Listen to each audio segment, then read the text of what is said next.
Undercover boss orders barbecue brisket, freezes when waitress says smoke flavor comes from chemical spray. The rain drummed against the windows of Smokey Joe's Barbecue.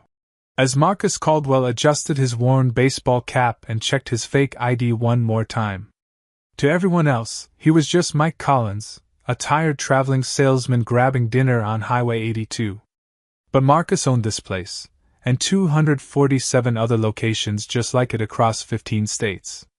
He'd built his empire on one simple promise: authentic wood-smoked barbecue, the way his grandfather taught him in rural Texas 30 years ago.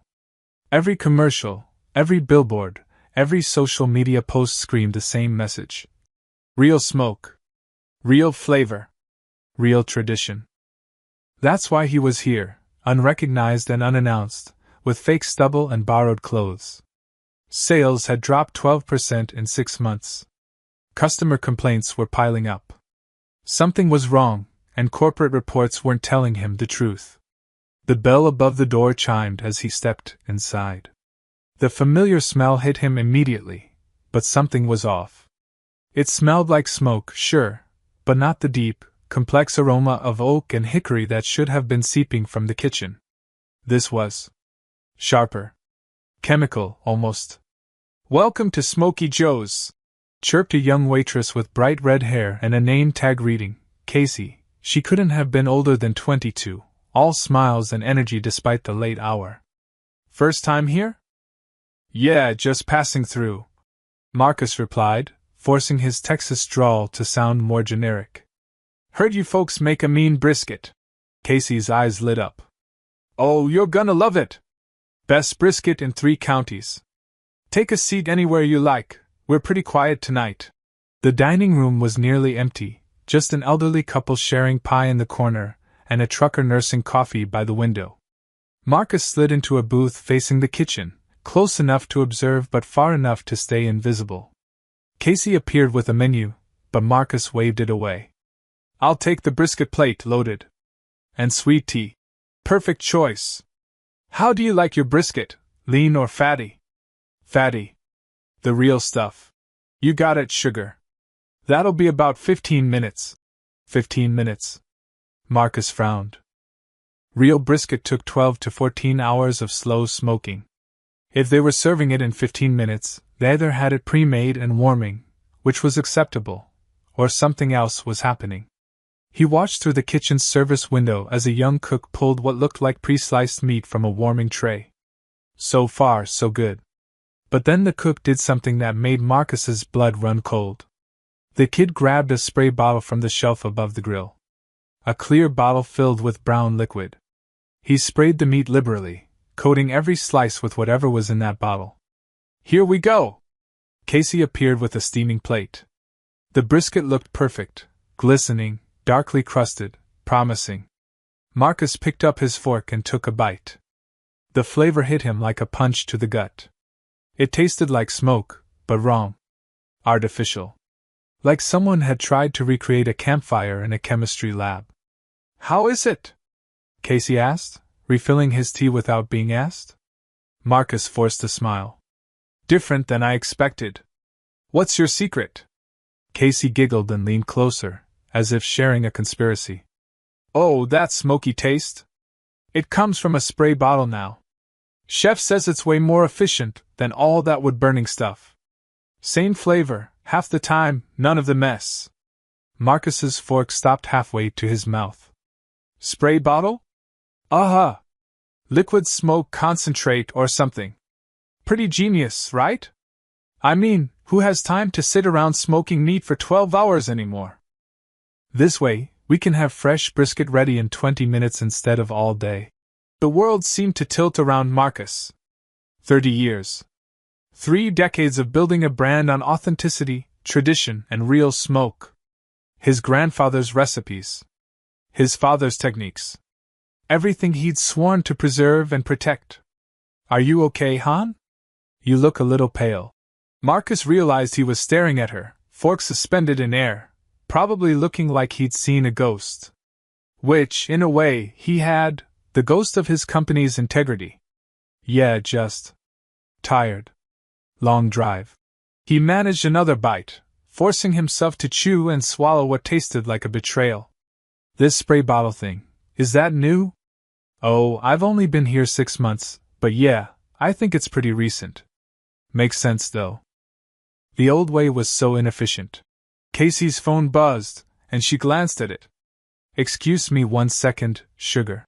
As she walked away, Marcus stared down at his plate. The brisket that had built his fortune, his reputation, his legacy, reduced to meat sprayed with chemicals.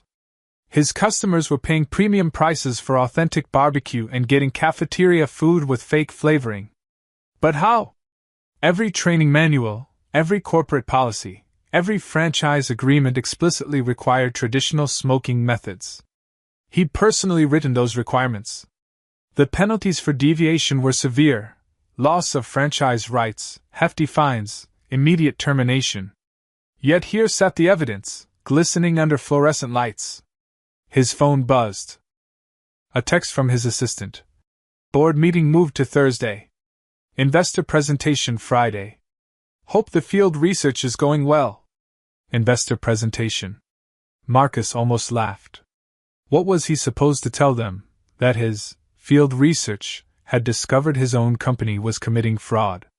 Casey returned, sliding the check across the table. How was everything? Eye-opening, Marcus replied truthfully. He left a generous tip and walked to his rental car, mind racing. As he drove toward his hotel, the implications began to crystallize. If this location was using spray bottles, were others doing the same? Was this widespread? And if so, who had authorized it? The rain intensified, matching the storm building in Marcus's chest. He built Smoky Joe's on 3 principles: quality, authenticity, and trust. If those were gone, what did he have left? In his hotel room, Marcus pulled out his laptop and began searching through corporate reports, franchise compliance records, anything that might explain what he'd witnessed. But as he dug deeper into the files, one thing became crystal clear. According to every official document, Smoky Joe's barbecue was still smoking meat the traditional way. Someone was lying. The question was who, and why. Marcus Caldwell, the man who never backed down from a fight, who'd built an empire from a single roadside stand, felt something he hadn't experienced in years. Fear. Not for himself, but for everything he'd spent his life creating. Everything his family had built. Everything that mattered. The real investigation was about to begin. Marcus barely slept. Every time he closed his eyes, he saw that spray bottle, heard Casey's cheerful voice explaining how efficient the fake smoke was. By 5 a.m., he gave up trying and fired up his laptop. The corporate database looked normal on the surface. Monthly compliance reports from all 248 locations showed green checkmarks across the board. Equipment maintenance logs documented with smoker repairs and cleaning schedules. Supply chain records showed regular deliveries of oak, hickory, and cherry wood to every restaurant.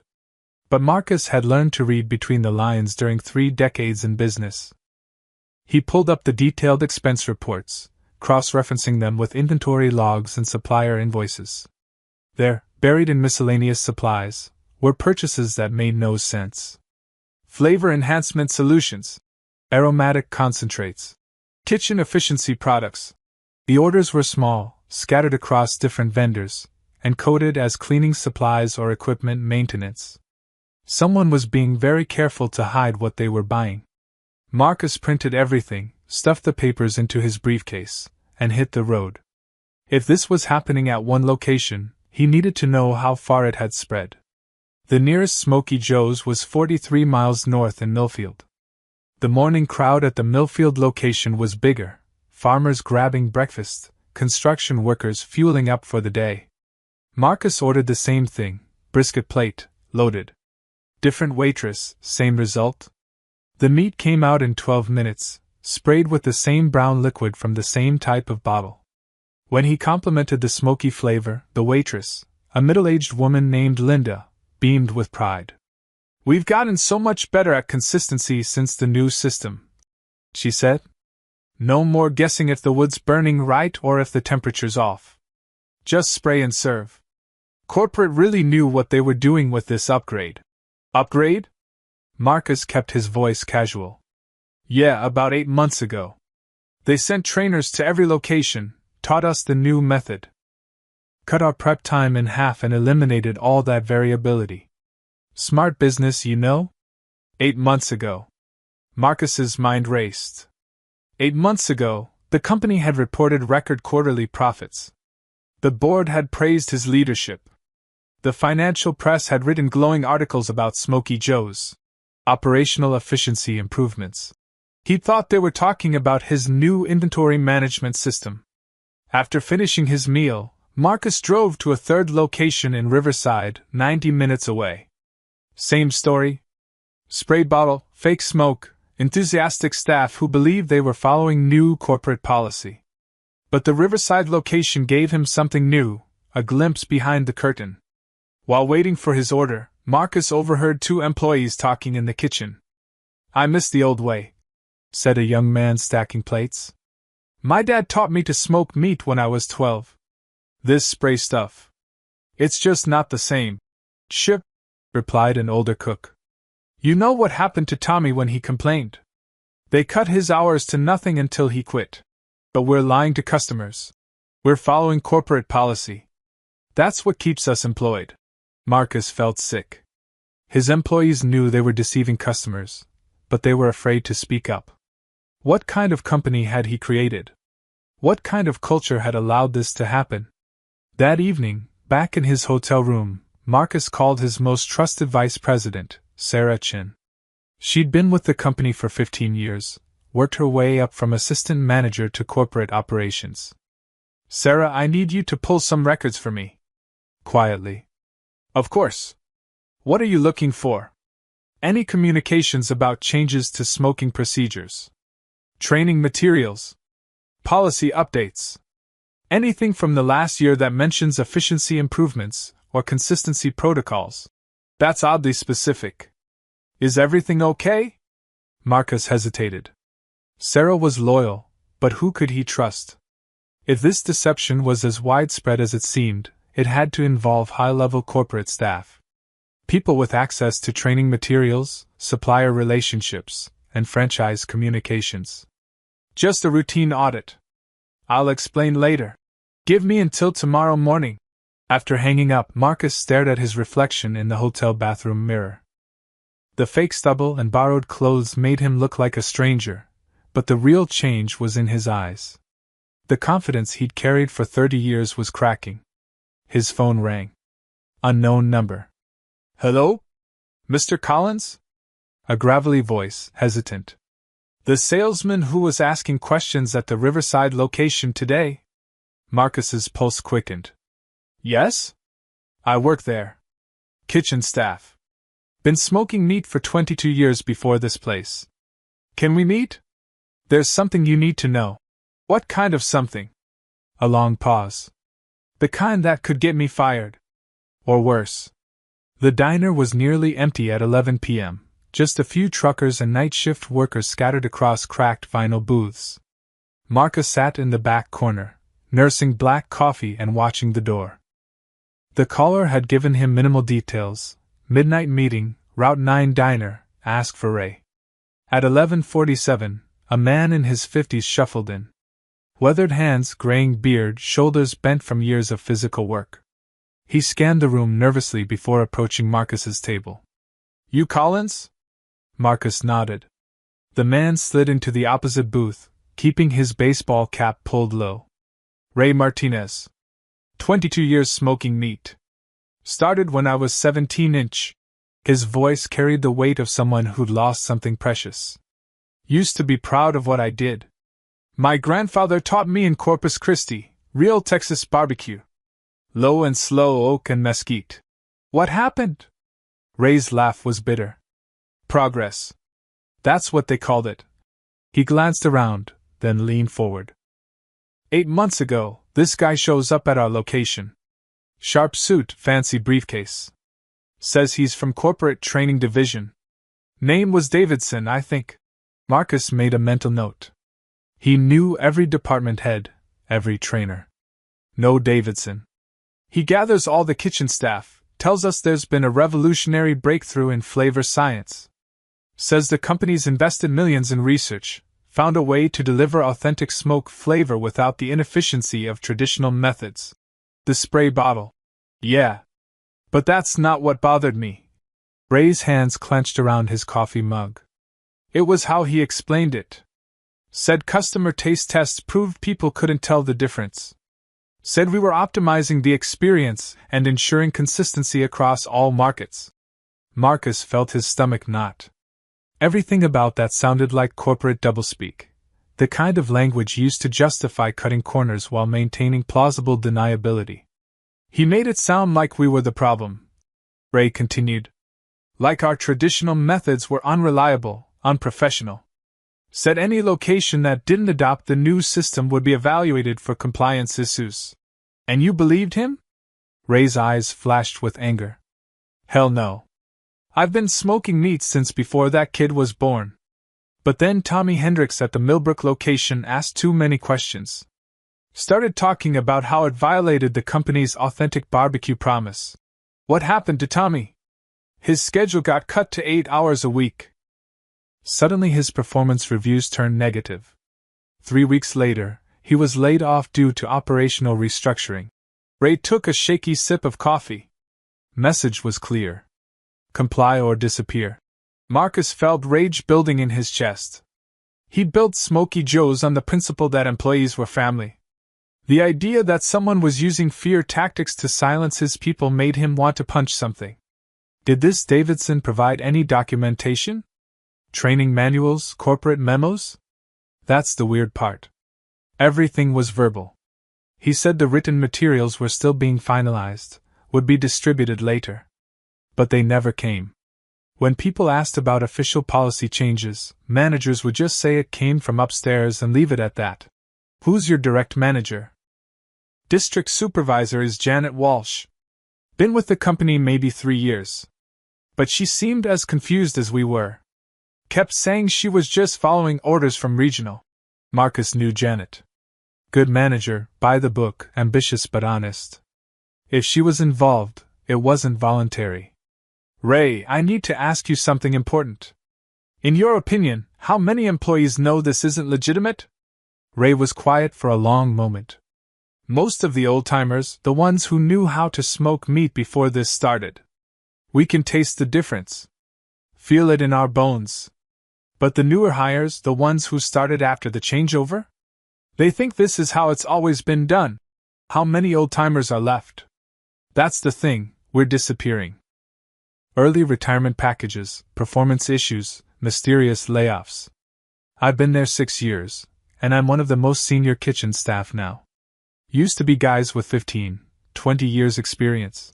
The pieces were falling into place, painting a picture that made Marcus's blood run cold. This wasn't just about cutting costs or improving efficiency. Someone was systematically removing employees who could identify the deception while intimidating others into silence. Why are you telling me this? Marcus asked. Ray met his eyes for the first time all evening. Because tomorrow, they're offering me early retirement. Generous package, they say. But I know what it really is. He stood up, dropped a $5 bill on the table. I love this company. Worked my ass off for 6 years because I believed in what we were doing. But I won't be part of a lie. Ray, wait. You seem like a decent guy, Collins. Whatever you're really investigating, be careful. These people play hardball, and they've got resources you don't. Ray paused at the edge of the table. And if you really want to know what's going on, check the supply orders from 8 months ago. Not the official ones, the ones that got buried in the accounting system. He walked away, leaving Marcus alone with his coffee and a head full of dangerous questions. Outside, Marcus sat in his rental car and made a list. Someone named Davidson who didn't officially exist. A systematic campaign to remove experienced employees. Supply orders hidden in the accounting system. Fear tactics that would make a mob boss proud. This wasn't corporate incompetence. This was sabotage, calculated, methodical, and coming from inside his own company. But who had the access, the authority, and the motivation to destroy everything he built? Marcus started the engine and drove back to his hotel, Ray's warning echoing in his mind. Tomorrow, he would find out just how deep this conspiracy went, and how dangerous it would be to expose it. Marcus arrived at Smokey Joe's corporate headquarters at 6:30 a.m., 2 hours before the building officially opened. His security card still worked. One advantage of being the owner that nobody suspected was investigating them.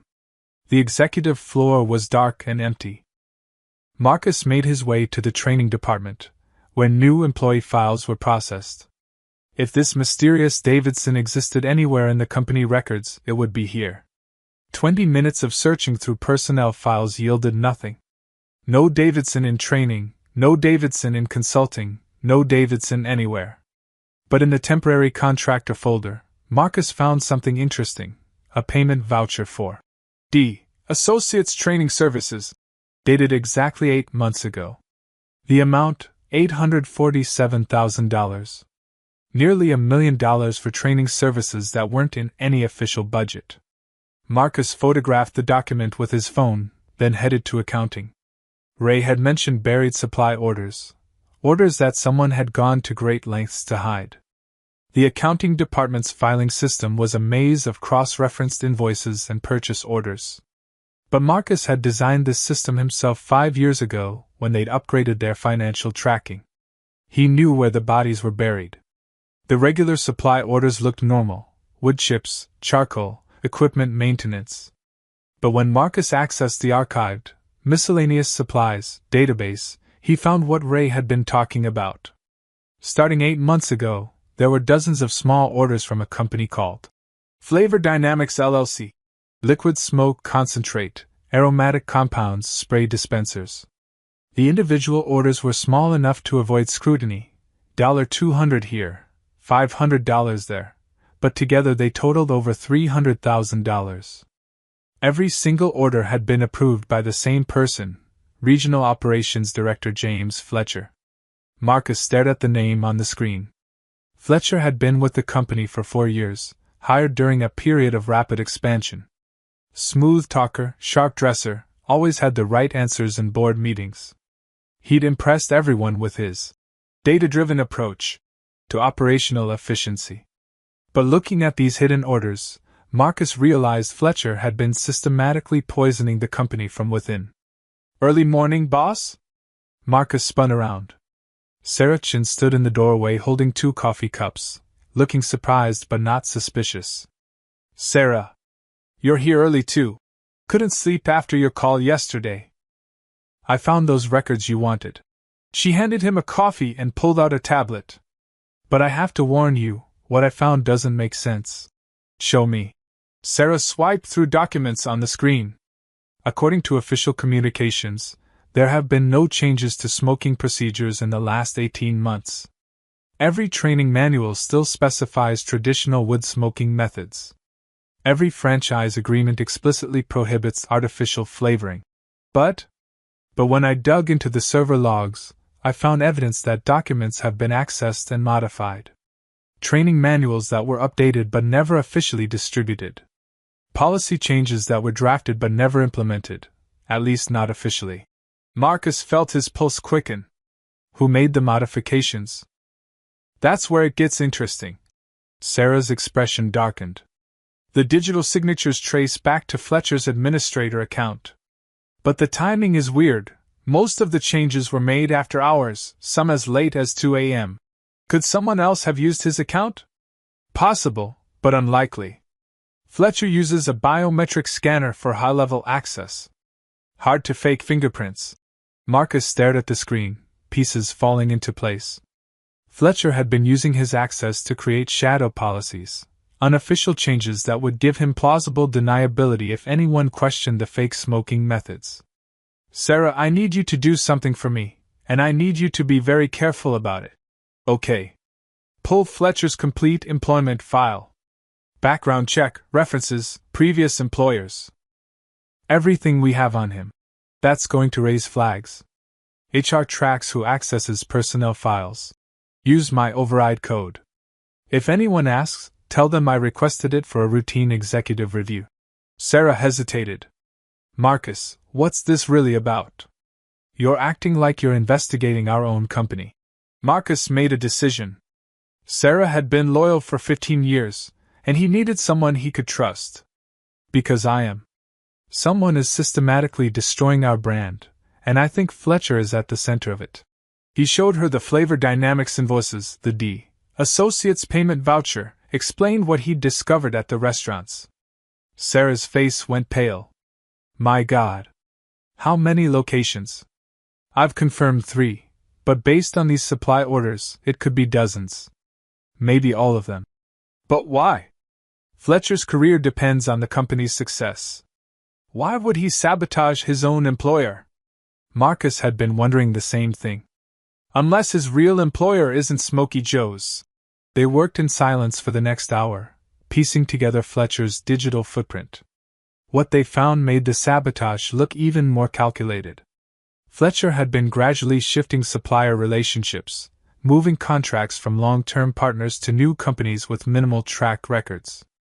Companies that, when Marcus researched them, appeared to exist only on paper. Shell companies. All of them. Sarah, look at this. Marcus pointed to a pattern in the payment records. Every month, Fletcher approves payments to different vendors. But look at the bank routing numbers. Sarah examined the data. They're all the same. Different company names, same bank account. Someone's been funneling money out of our company for months, maybe years. The fake smoke operation might just be cover for a much bigger theft. Sarah's phone buzzed. She glanced at it and went rigid. Oh no. What? It's a text from Fletcher. He's calling an emergency management meeting in 20 minutes. Subject: addressing operational security concerns. Marcus felt ice water flow through his veins. Either Fletcher had discovered their investigation, or something else had triggered his attention. We need to get out of here. Now. They gathered the documents and headed for the exit, but as they reached the elevator, Marcus heard voices coming from the stairwell. Multiple people, moving fast. Sarah, is there another way out?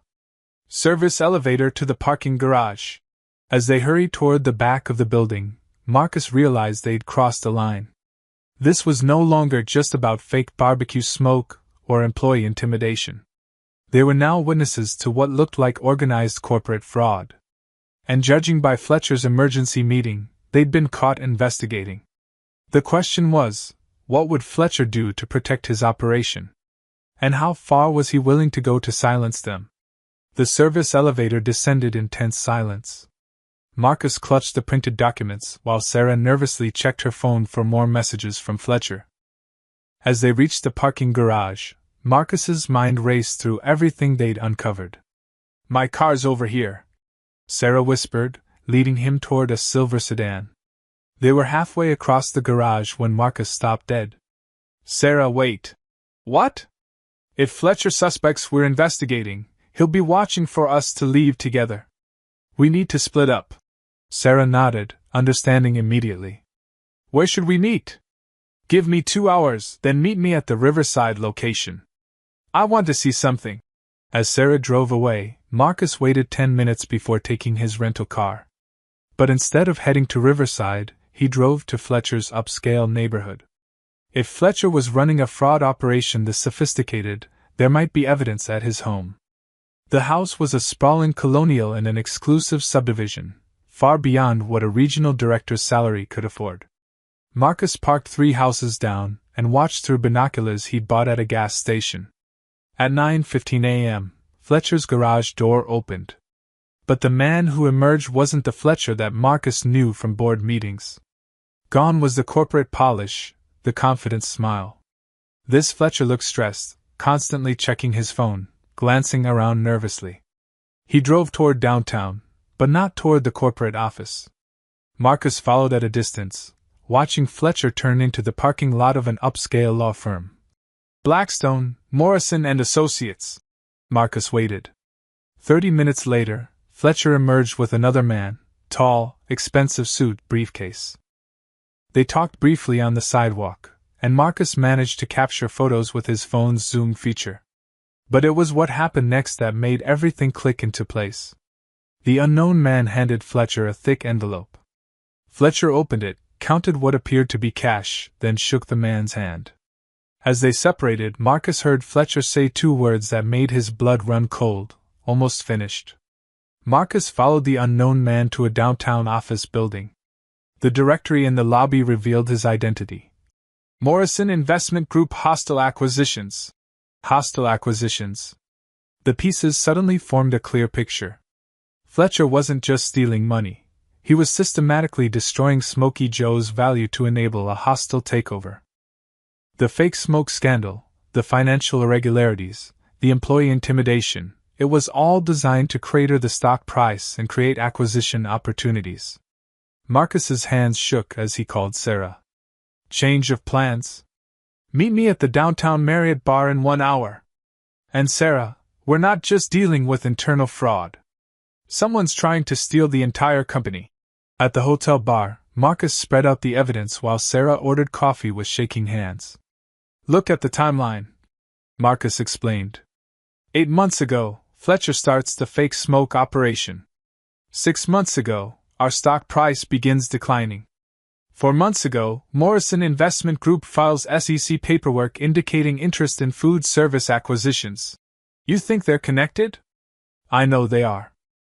I saw Fletcher take money from Morrison's partner this morning. Sarah studied the documents. But Marcus, if they're planning a hostile takeover, they need our stock price to fall much further.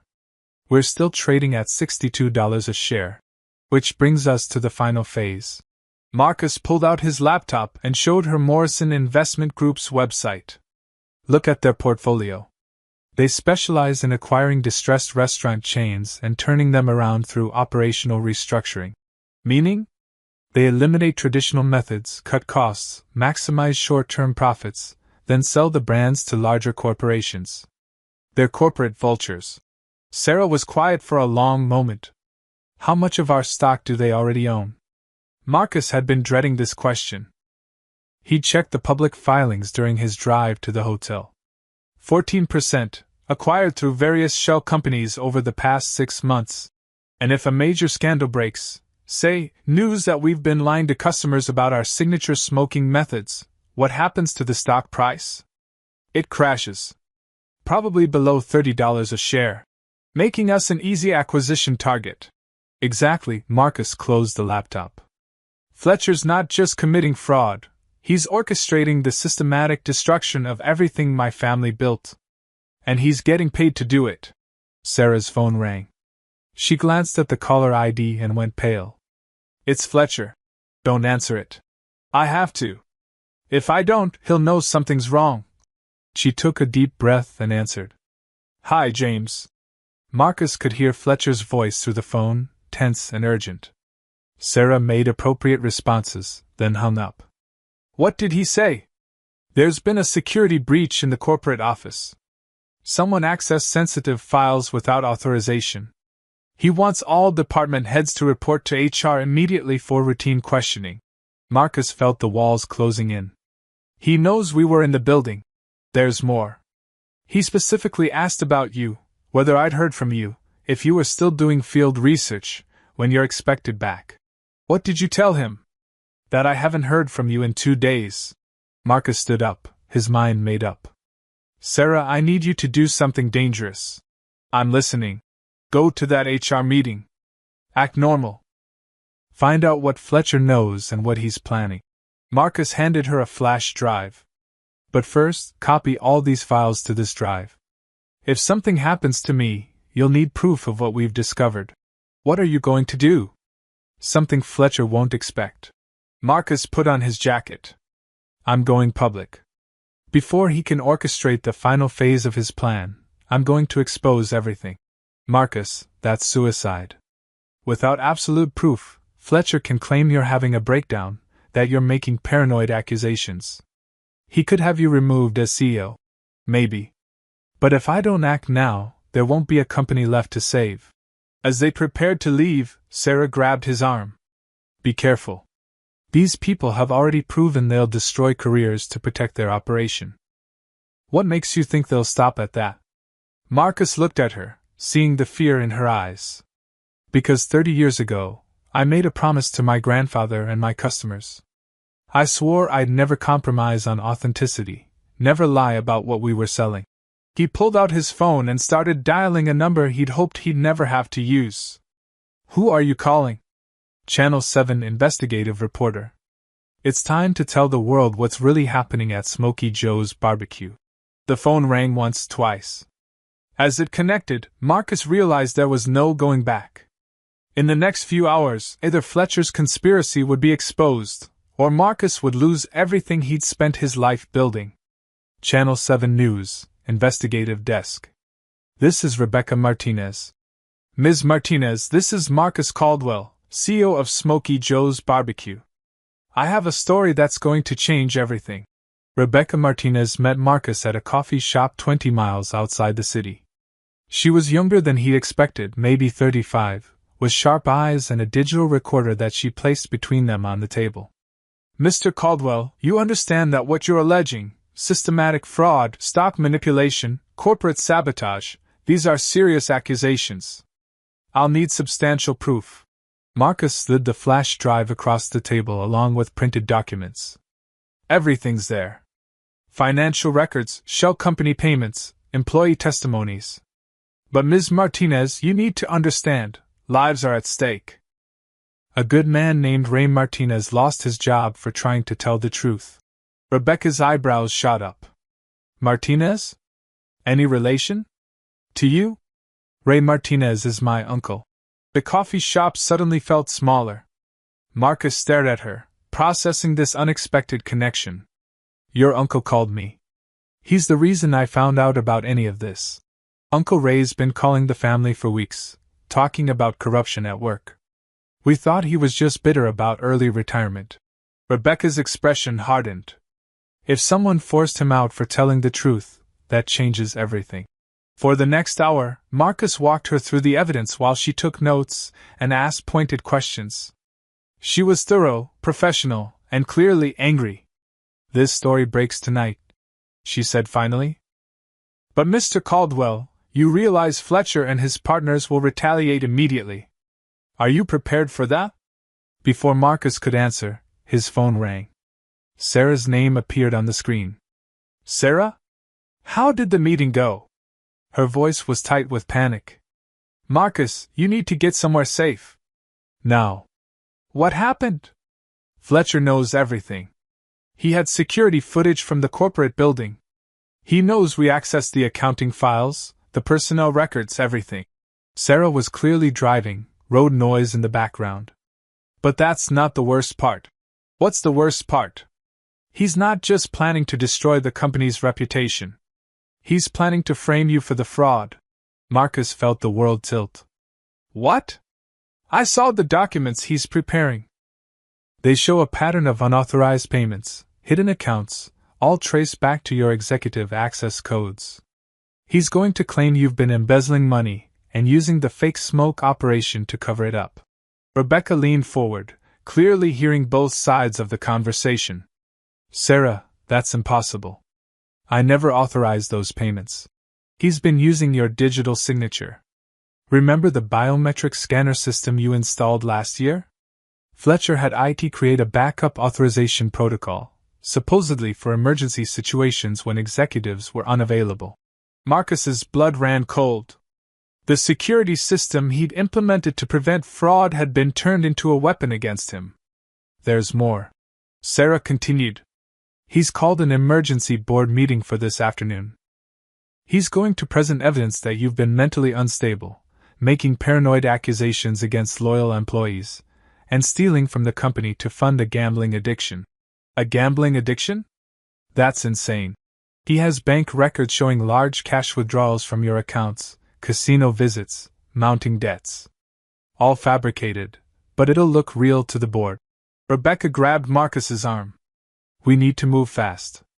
If this story doesn't break before Fletcher makes his presentation, you'll be destroyed before you can defend yourself. Marcus's phone buzzed with text messages. Board members asking for meetings. Investors requesting conference calls. The financial press wanting comments about rumors of irregularities. The attack had already begun. Sarah, where are you now? Driving to my sister's house in Cincinnati. Fletcher had security escort me from the building. Said I was being investigated for complicity in executive misconduct. Marcus closed his eyes. Fletcher wasn't just destroying him, he was eliminating anyone who could corroborate the truth. Rebecca stood up. Mr. Caldwell, I'm calling my news director. We're bumping tonight's lead story. This goes live in 3 hours. Will that be enough time? It has to be. But you need to understand, once this breaks, you'll be in the center of a media firestorm. Fletcher and Morrison Investment will throw everything they have at discrediting you. As if summoned by her words, Marcus's phone rang again. This time, the caller ID showed James Fletcher. Don't answer it, Rebecca warned. But Marcus was tired of running, tired of being reactive. He answered the call. Marcus! Thank God. Where are you? We need to talk immediately. Fletcher's voice was smooth, concerned, the perfect performance of a worried colleague. What about James? There are some serious discrepancies in our financial records. It looks like someone with high-level access has been moving money around, creating unauthorized accounts. I'm afraid I have to ask, have you been under any unusual financial pressure lately? The audacity was breathtaking. Fletcher was actually trying to get him to confess to crimes Fletcher himself had committed. James, I think there's been a misunderstanding. I hope so, Marcus. I really do. But the evidence is pretty damning. Large cash withdrawals, visits to Atlantic City casinos, some questionable investment decisions. The board is very concerned. Are they concerned enough to meet this afternoon? A pause. Fletcher hadn't expected Marcus to know about the board meeting. Marcus, I think you should come in. We can work through this together. I'm sure there's a reasonable explanation. There is. And the whole world is going to hear it. Marcus hung up and looked at Rebecca. How long until your story goes live? She checked her watch. 2 hours and 43 minutes. And Fletcher's board meeting? According to Sarah, 3 hours. 17 minutes. That's how long Marcus had between the story breaking and Fletcher's attempt to destroy him. 17 minutes to save everything he'd spent his life building. Rebecca gathered her materials. Mr. Caldwell, I need you to go somewhere Fletcher can't find you until this story breaks. Can you do that? Marcus thought of Ray Martinez, forced into early retirement for telling the truth. Of Tommy Hendricks, laid off for asking questions. Of all the employees who'd been intimidated into silence. Ms. Martinez, I'm not hiding. I'm going to that board meeting. That's suicide. Fletcher will have you arrested before you can say a word. Marcus stood up, feeling calmer than he had in days. Maybe. But I'd rather go down fighting than let him destroy my company without a fight. As they left the coffee shop, either of them noticed the black sedan that had been parked across the street for the past hour. Or the man inside taking photographs with the telephoto lens. The Smoky Joe's corporate boardroom felt like a courtroom as Marcus walked in at 2:47 p.m.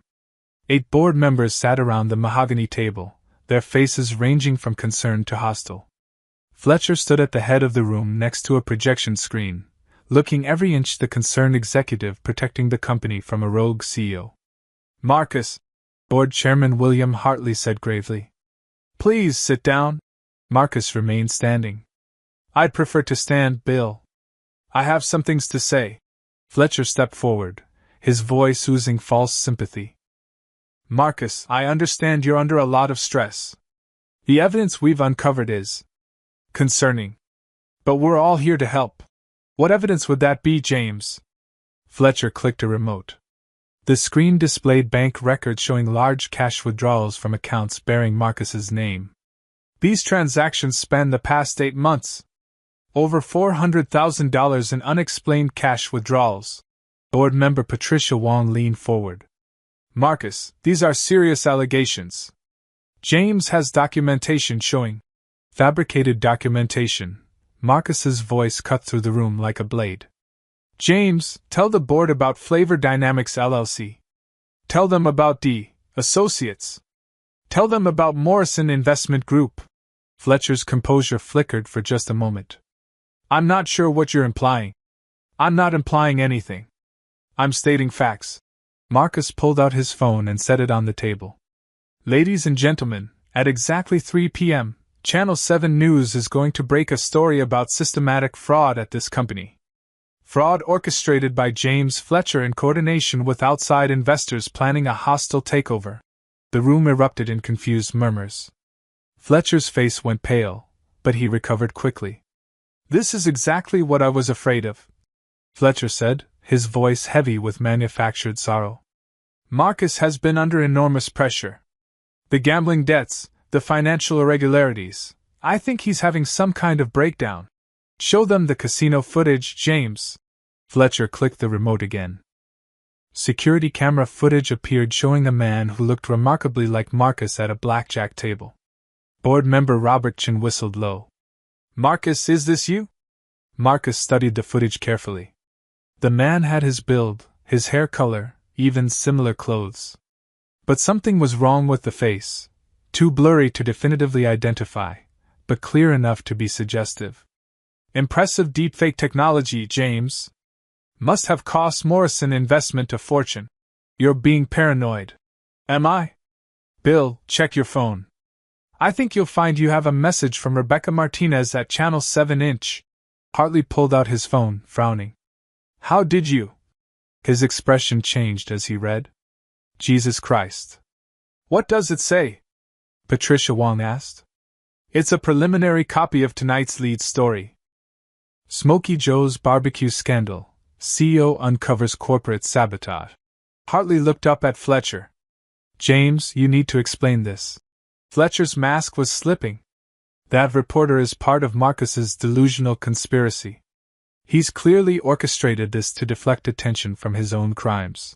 "Then explain the supply orders," Marcus said calmly. "Explain why Flavor Dynamics LLC shares the same bank routing number as 6 other shell companies. Explain why you've been meeting with Morrison Investment Partners. Explain why you authorized payments to D. Associates for nearly $1 million. I don't know what you're talking about." The boardroom door opened. Sarah Chin walked in, flanked by 2 people Marcus didn't immediately recognize, a middle-aged woman with a briefcase and an older man in work clothes. "Sorry I'm late," Sarah announced. "Traffic was terrible from Cincinnati." Fletcher's eyes went wide. "Sarah, what are you doing here?" "I told security." "You told security I was under investigation. But you forgot that I have friends in IT who know how to track digital signatures and IP addresses." Sarah set her briefcase on the table. "Everyone, I'd like you to meet Janet Walsh, District Supervisor for our Western region, and Ray Martinez, former pit master at our Riverside location." Ray Martinez stepped forward, his weathered face resolute. "Mr. Fletcher, you remember me? You offered me early retirement yesterday after I started asking too many questions." Fletcher backed toward the wall. "I don't know what games you people are playing." "No games?" Janet Walsh interrupted. "Just the truth. Mr. Fletcher approached me 8 months ago with new training protocols. Said they came from corporate, but something never felt right. When I started investigating, I found purchase orders I never authorized, training manuals I never approved." Marcus checked his watch, 2:58 p.m. "James," he said quietly, "you have 2 minutes before this story goes live. You can either confess to this board and try to negotiate some kind of plea deal, or you can face federal fraud charges on national television." Fletcher's phone rang. He answered it automatically. "What? Now?" "But we're not." His face went ashen. "They can't prove anything." "You said?" He hung up and looked around the room like a trapped animal. "That was Morrison Investment, wasn't it?" Marcus asked. "Telling you the deal's off? That they're cutting ties?" Patricia Wong stood up. "James Fletcher, you're hereby suspended from all duties pending a full investigation. Security will escort you from the building." "You can't do this."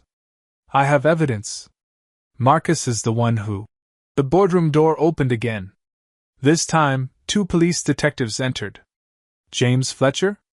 We have a warrant for your arrest on charges of corporate fraud, embezzlement, and conspiracy to commit securities fraud."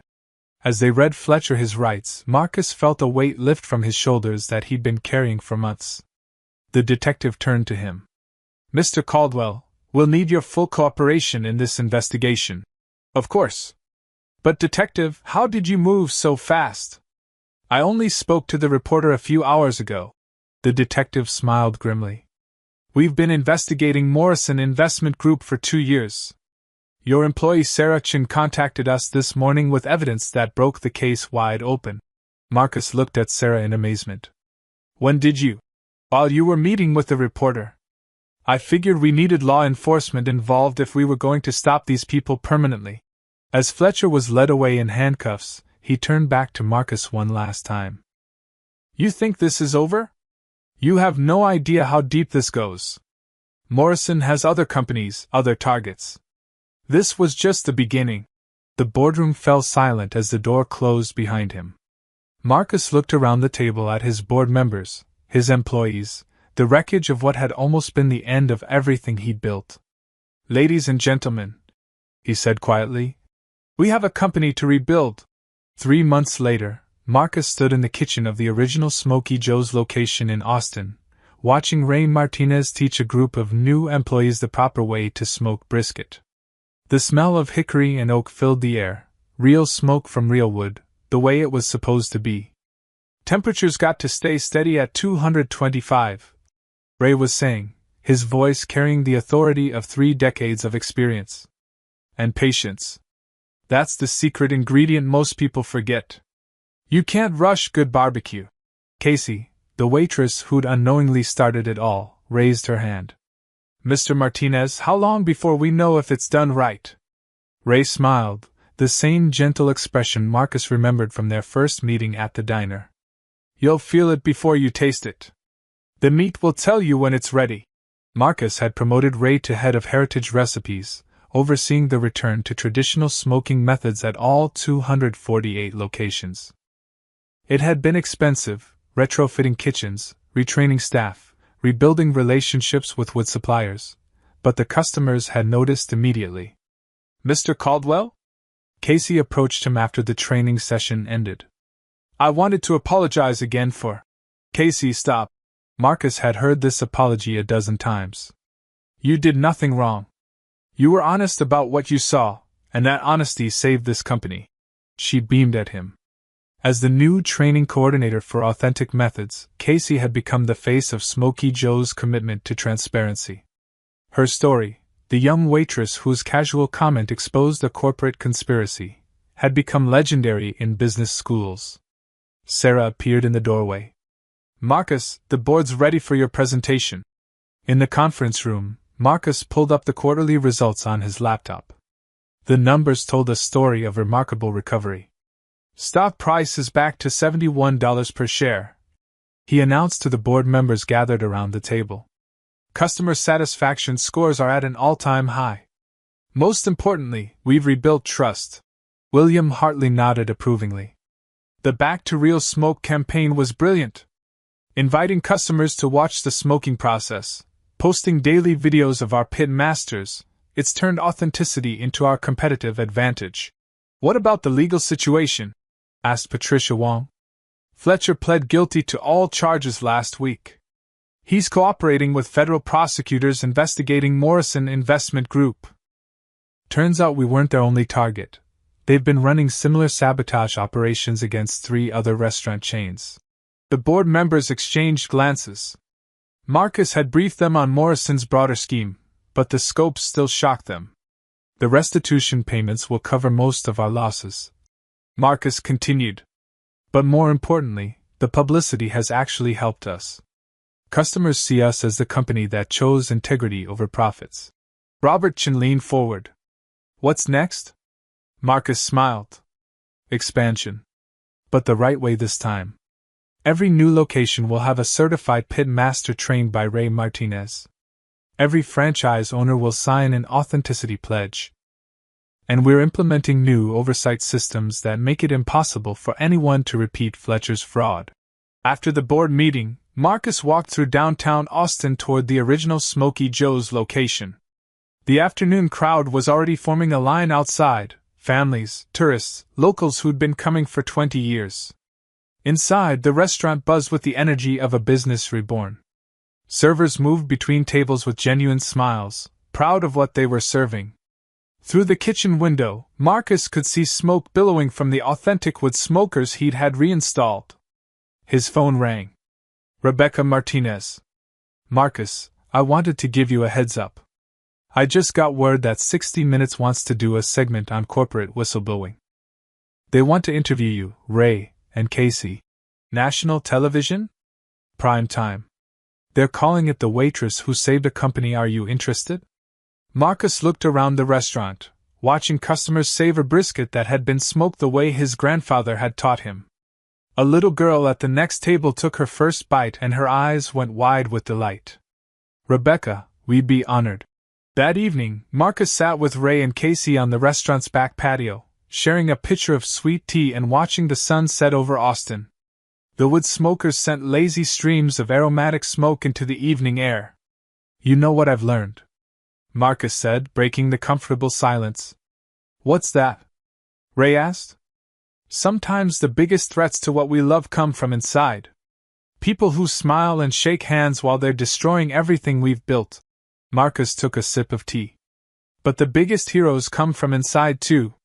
People willing to tell the truth, even when it's dangerous. Casey blushed. I still can't believe all this started because I mentioned a spray bottle. It started because you were honest, Ray corrected.